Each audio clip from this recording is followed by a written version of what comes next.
My daughter returned home in tears after receiving an invitation to a Christmas party at my in-laws. When I inquired about the cause of her distress, she silently handed me a gift-wrapped present, expressing her frustration. As I opened the present, I was shocked to find that it was not suitable for a child. Disturbed by this discovery, I promptly reported the incident to the police, urging them to identify the person responsible for this inappropriate gesture. The police investigation uncovered the wrongdoings of Ed, the sender, leading to severe consequences and a chaotic situation involving relatives. Ed faced a punishment akin to the end of the world. In my 40s, I worked at the same company as my husband, who was in his 30s, when our relationship began with a shotgun wedding. Despite a challenging start, our third-grade daughter brought immense joy into our lives with her love for reading and kindness to others. While my relationship with my troublesome sister-in-law remained strained, I found solace in the supportive atmosphere with my in-laws. My sister-in-law, harboring resentment due to the age difference between me and my husband, often ridiculed me for having a shotgun wedding and mocked my physical appearance.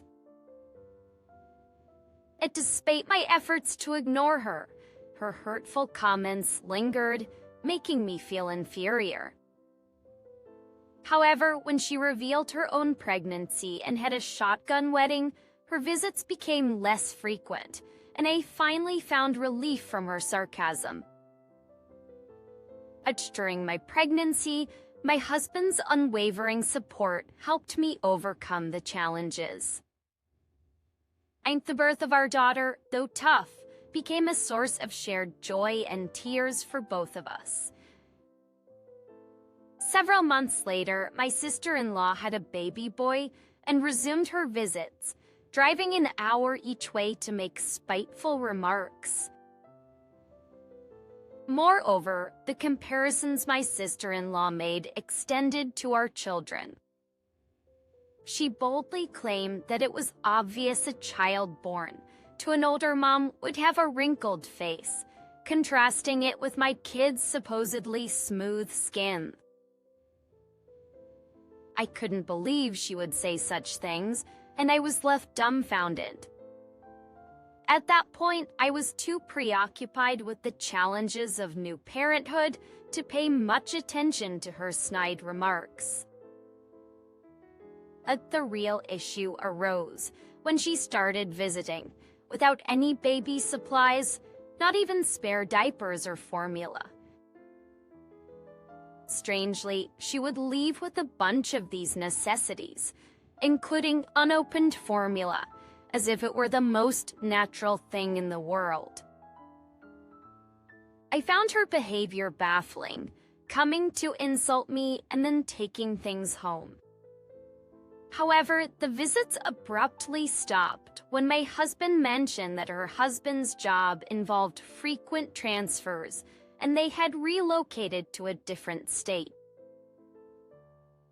We enjoyed some peaceful times, until her daughter started elementary school and discovered that her teacher was my sister-in-law. I discovered that my sister-in-law's son, her cousin, was also enrolled there. This with our return due to my husband's job transfer, I realized my peace was over. Despite their strained relationship, my daughter and her cousin got along well. She, being bigger, sincere, and kind, took good care of him while he was popular and surrounded by friends. In the 3rd grade, they ended up in the same class. One day, my daughter won an award for a reading reflection, causing a buzz within the family and relatives.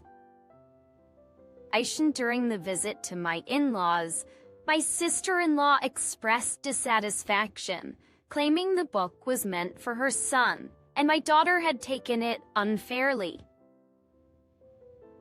However, the truth was they had agreed to swap books after reading them and deciding together which book report to write.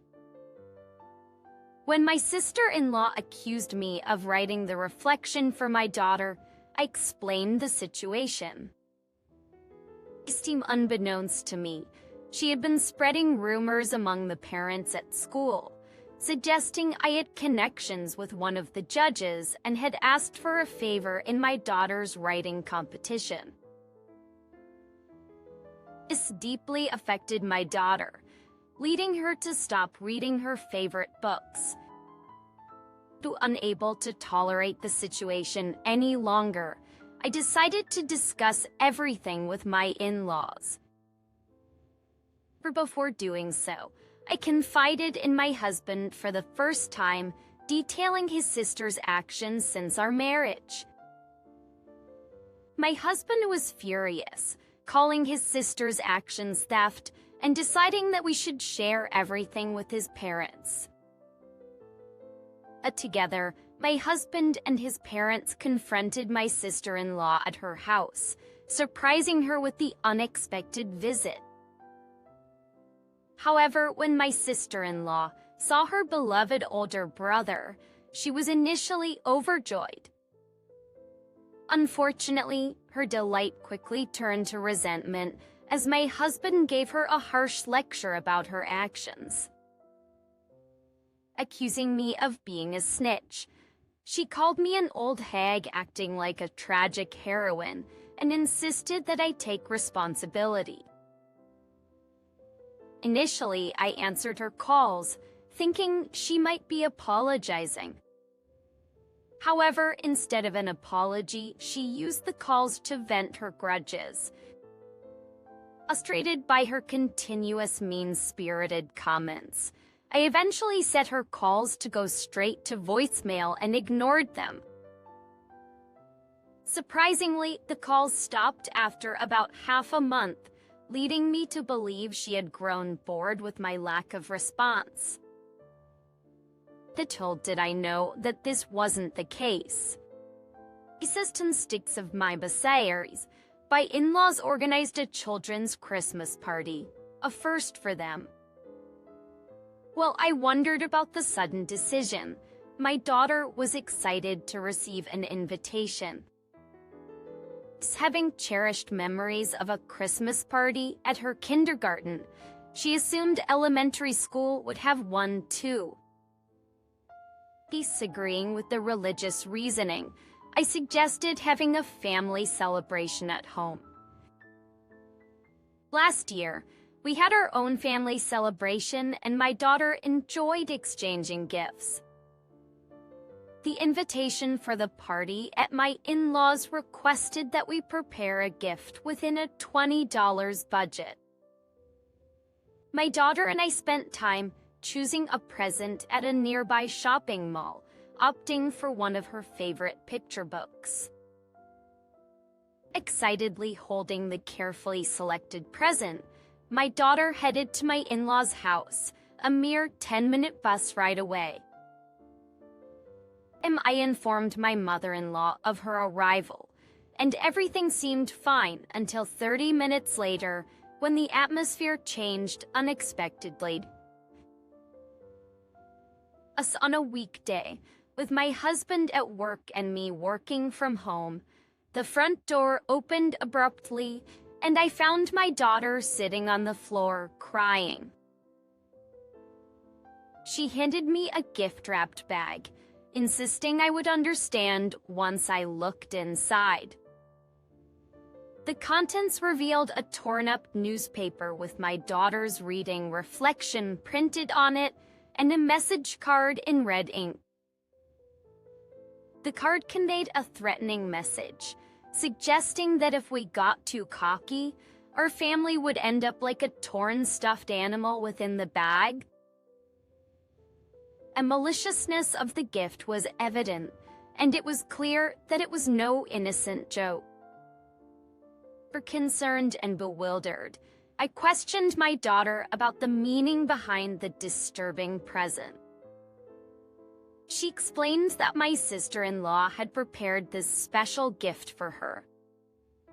The Christmas party was intended to be child-focused, and we had all agreed that adults should refrain from personally preparing gifts.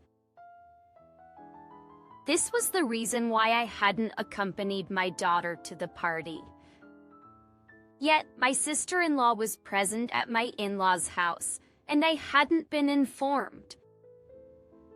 This raised alarm bells, as my mother-in-law would have informed me if she knew my sister-in-law was there. I tried to address this issue with my sister-in-law, but she dismissed my concerns, claiming that only children with connections to missionary schools were allowed. Confused by this new revelation, my daughter asked what a missionary school was, leaving me at a loss for words. It was only in the spring that a relative had passed the entrance exam for a missionary school, making it a topic of conversation. My sister-in-law's son attended a missionary kindergarten, and there were stories of relatives realizing their connection to missionary schools only upon enrollment. It's in response to my daughter's confusion. My sister-in-law grabbed her hand and asserted that she hadn't called for her, stating that only children with ties to missionary schools were allowed. Frustrated and concerned for my daughter's well-being, I instructed her to stay inside and, clutching the unsettling gift, rushed to the police station alone. I argued that the gift constituted a serious threat, but the police suggested resolving the matter within the family. However, I insisted that threats could be valid even among family members or siblings.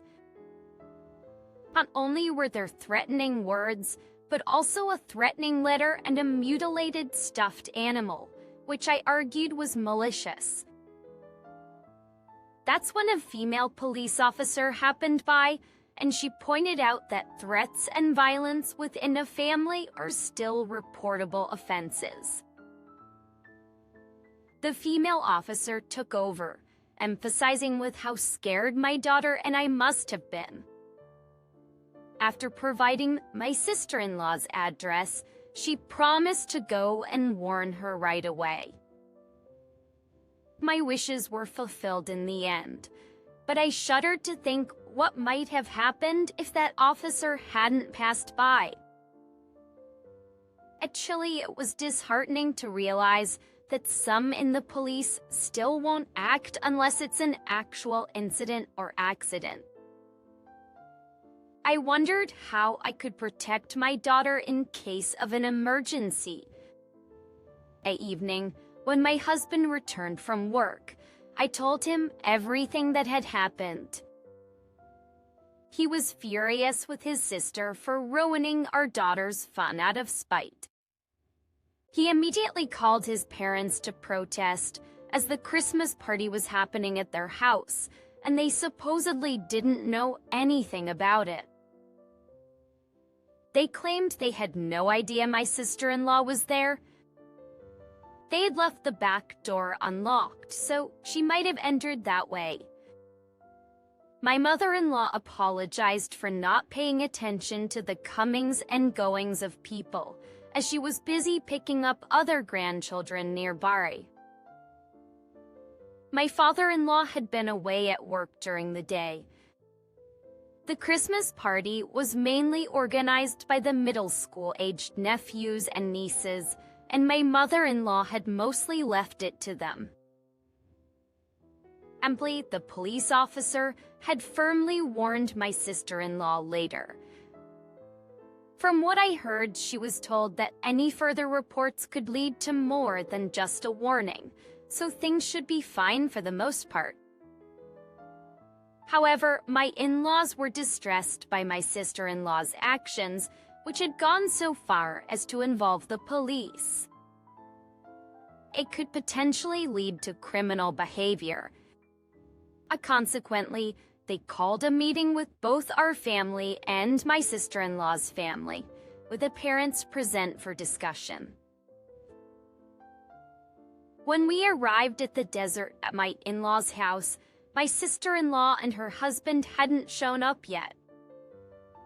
They finally appeared right at the last minute, with my sister-in-law clearly sulking. It was obvious she wasn't remorseful and was resenting me for calling the police. Her husband, sitting next to her, looked clueless about why they were summoned. He seemed to have been called without being informed of the reason. During the discussion, he was shocked to hear for the first time about all the things his wife had done to our family. Unaware that things had gotten to this point, my sister-in-law's husband profusely apologized to us, feeling sorry. So my in-laws, seeing his reaction, asked my sister-in-law if she had anything to say, but she just responded with, "Not really." She didn't seem to understand why she needed to apologize. Acting as if she hadn't done anything wrong, she said, "I didn't do anything bad." The police came but didn't arrest me, right? So that means I didn't do anything wrong. Everyone else was dumbfounded by her logic. It seems like a waste of time just lecturing her. Then, out of the blue, my sister-in-law's husband declared he was divorcing her. We were all puzzled because it seemed like they had a good marriage. Responding to our surprised looks, he confessed he had reached his limit with her behavior. Since they got married, he hadn't complained about her not doing housework during pregnancy, and he hadn't scolded her for neglecting childcare and going out to have fun, thinking it was stress-free. Just being a new parent. But her carelessness with housework once led to a small fire that forced them to move. She, being vain, had insisted on their son attending a prestigious kindergarten when she heard other neighborhood kids were applying.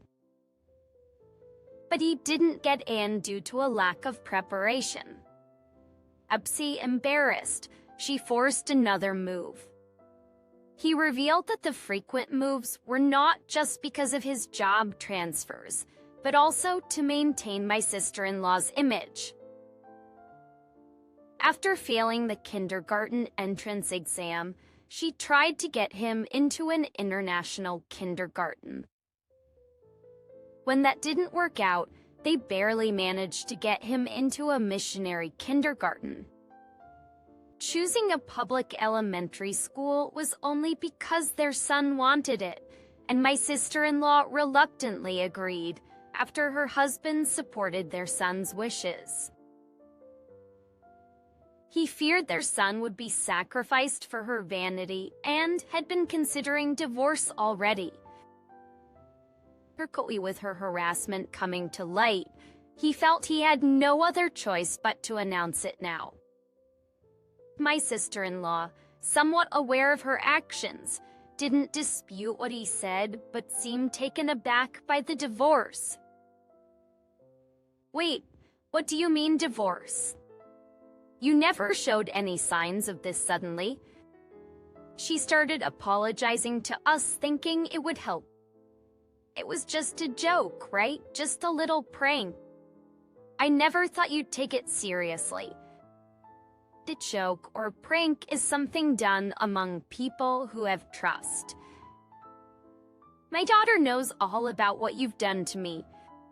How could she take it as a joke? Moreover, that hostile message was too much for a third grader." Even adults would be scared to go outside if someone threatened them. I told her that her husband criticized her, asking if she could say the same thing to her own child, and said her actions were unimaginable for a parent. Just because someone is a parent doesn't mean they have parental feelings. There are people who can't be real parents, and she is probably one of them. My husband, seeing her crying, told her sternly that crying wouldn't fix anything at her age and that she needed to stop thinking tears would get her out of trouble. She cried even more, insisting she did nothing wrong and wasn't to blame. Why am I the only one being blamed? Is everyone ganging up on me? It's all because my brother married an older woman. My brother's wife should be smart, beautiful, and so on. Our marriage and her harassment are totally separate issues, right? We already thought she was a bit off, but even my husband was astonished at her stupidity. No one tried to comfort the inconsolable sister-in-law. That discussion couldn't continue, so we decided to adjourn for the day. Her husband had to drag her to the car and take her home. Their divorce eventually happened, but it was a messy affair due to her stubborn refusal to agree. Her son's accidental revelation might have been a factor in her agreeing to the divorce. Without any malicious intent, simply shared what he saw with his friends. However, the parents who heard the rumor did not remain silent. After winter break at school, my nephew talked about having a Christmas party with his older cousins. It seems that at school, they used a class to have a presentation about their winter break memories. Just among stories about what they did on New Year's Day and video game consoles they received as Christmas gifts, we all exchanged presents. Then I saw my mom giving my cousin a special present just for her, and I thought it was unfair. When the teacher asked what kind of present it was, my nephew described exactly what he saw. I saw it. The cute stuffed animal was all torn up with lots of red stuff on it, like blood. The story became a topic of discussion among the school teachers, and it escalated into a major issue after the children who heard it went home and told their parents. My daughter, with her heart still hurt, hasn't been able to go back to school since the Christmas party. Since everyone knew that my daughter and her cousin were related, they speculated that her absence was related to the incident. Of course, that was the case, but I wished it had remained unnoticed and left undisturbed. I had intended to wait until my daughter was ready to go to school on her own accord. Her cousin didn't share the story to be funny, but rather to find a way to stop his mom's terrible behavior. I, too, was pained by her actions. As a learning this, her husband realized he couldn't delay the divorce any longer and agreed to her demands in exchange for her consent to the divorce. By then, she had become infamous in the neighborhood as the woman who threatened children and no one would associate with her. She was even pelted with garbage when walking outside and feeling cornered, agreed to the divorce, thinking returning to her parents' home would end her nightmare. Her husband had no intention of giving up custody, but she readily relinquished it. I'll remarry someone much better than you. Kids are a nuisance when remarrying, so I don't need him. She even said this in front of her son, but he stood up to her. I don't need a terrible mom like you. I a cool dad, and that's enough. ever show your face to my cousin again." She left with a final retort. "You'll regret this later." However, it was my sister-in-law who ended up in tears when she triumphantly returned to her parents' house. They turned her away at the gate, banning her from ever showing her face there again. As with nowhere to go, she resorted to spending nights with random men in exchange for meals and a place to stay. Just when she couldn't find a man, she borrowed money from dangerous sources and spent her nights out, accumulating a massive debt. Her debts became so overwhelming that no amount of part-time work could cover them, and eventually she disappeared. My husband and his parents decided not to file a missing persons report, reasoning that she's not a child anymore. Credit H agreed it's better this way, not willing to take care of her if she returns. Since then, my daughter has been able to go back to school on her own. Her former brother-in-law didn't move, so her cousin still attends the same school. He now says it's his turn to protect her, and they have become closer than ever. This has led to a deeper friendship between us and my former brother-in-law, as our children have brought us together. Facilitated my in-laws, calling both my daughter and their grandson their dear grandchildren, step in as guardians when he can't due to work. That's with my sister-in-law gone, there's no more tension, and we have built a very trusting and reliable family relationship.